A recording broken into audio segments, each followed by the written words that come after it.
For 40 years, he woke up before sunrise. He didn't skip shifts. He didn't take shortcuts. He didn't gamble his money away. He paid taxes. He contributed to his 401k. He trusted the system. And at 67, he realizes something unsettling. The house is almost paid off. The retirement account is smaller than he expected. Healthcare costs are rising faster than his savings. And the freedom he thought he was working toward feels fragile. This isn't about laziness. It isn't about bad character. It's about something deeper. Because in America, hard work and wealth are not the same thing. By the end of this documentary, you'll understand why decades of consistent work still leave millions financially exposed. How U.S. retirement systems like 401k, and Social Security actually function beneath the surface. And why labor income, by itself, rarely builds lasting wealth. This isn't motivational. It's structural. The United States rewards productivity. But it does not guarantee security. For most Americans between 22 and 45, the financial script looks familiar. Get a degree. Get a job. Contribute to a 401k. Buy a home. Retire at 65. On paper, it works. In practice, the numbers tell a different story. According to Federal Reserve data, a significant portion of households approaching retirement have retirement savings far below what financial models suggest they'll need. Why? Because income is not wealth. Income is a stream. Wealth is a reservoir. A stream flows in. A reservoir holds through drought. Most workers spend 30 to 40 years strengthening the stream, but never build the reservoir. The 401k replaced pensions for most private sector workers. It shifted responsibility from corporations to individuals. That change was subtle but enormous. Under a pension system, employers carried investment risk.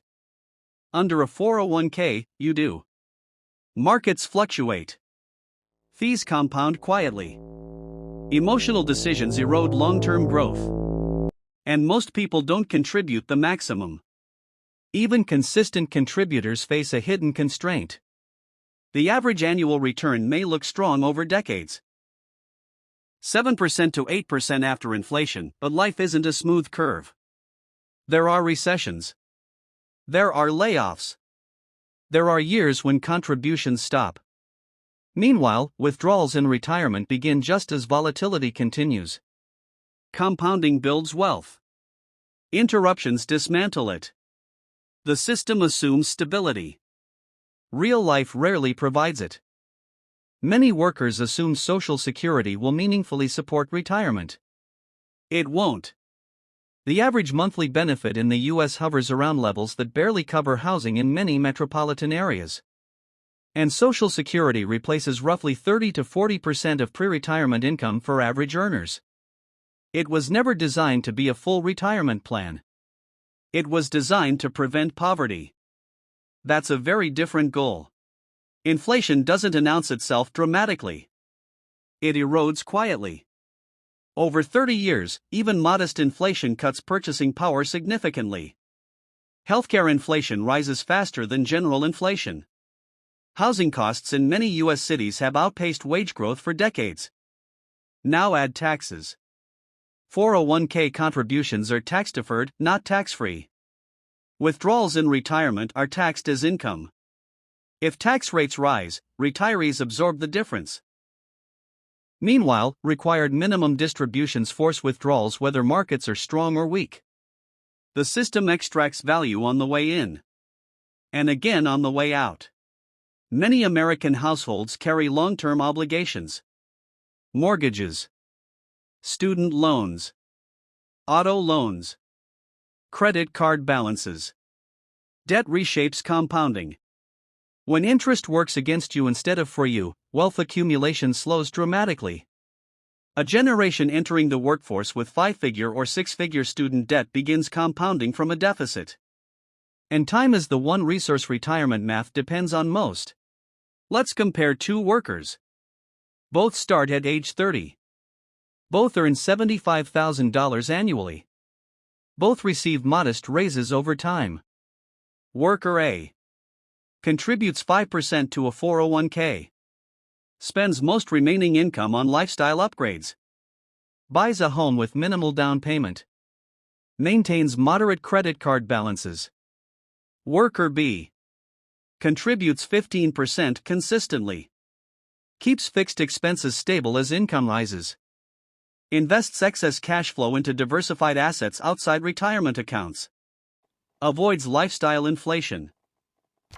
After 30 years, assuming average market returns, Worker A retires with a modest 401k, a paid-off house, and limited liquidity.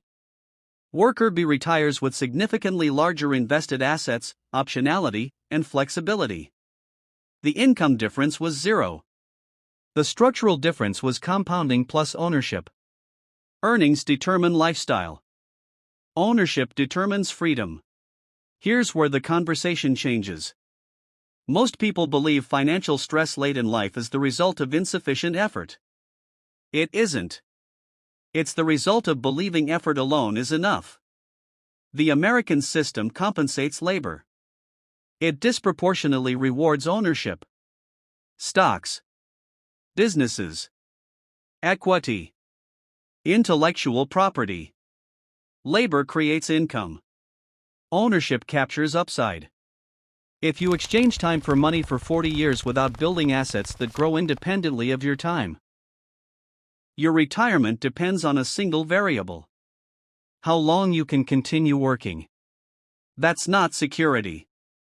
That's dependency, just delayed. In many U.S. metropolitan areas, housing consumes over 30% of household income. Healthcare costs in retirement can exceed hundreds of thousands of dollars over a lifetime. Even Medicare doesn't eliminate out-of-pocket expenses. Longevity adds pressure. Living longer is a gift financially, it's a strain if assets are insufficient. Retirement used to last 10 to 15 years. Now it can last 25 to 30. The math changed. Most savings rates didn't. Hard work builds skill. Hard work builds character. Hard work builds reputation. But wealth is built through ownership and controlled expenses sustained over decades. Labor is linear. Ownership is exponential. One depends on your energy. The other depends on time. And time compounds quietly. Most hard workers don't retire broke because they failed morally. They retire financially fragile because they misunderstood the system. They strengthened their ability to earn, but never built enough that could earn without them. In the end, retirement security isn't about how hard you worked. It's about how much of your life you spent owning instead of renting. Owning assets. Owning equity. Owning productive systems. Because when your body slows down, only what you own keeps working. And that difference between labor and ownership is where retirement security is decided.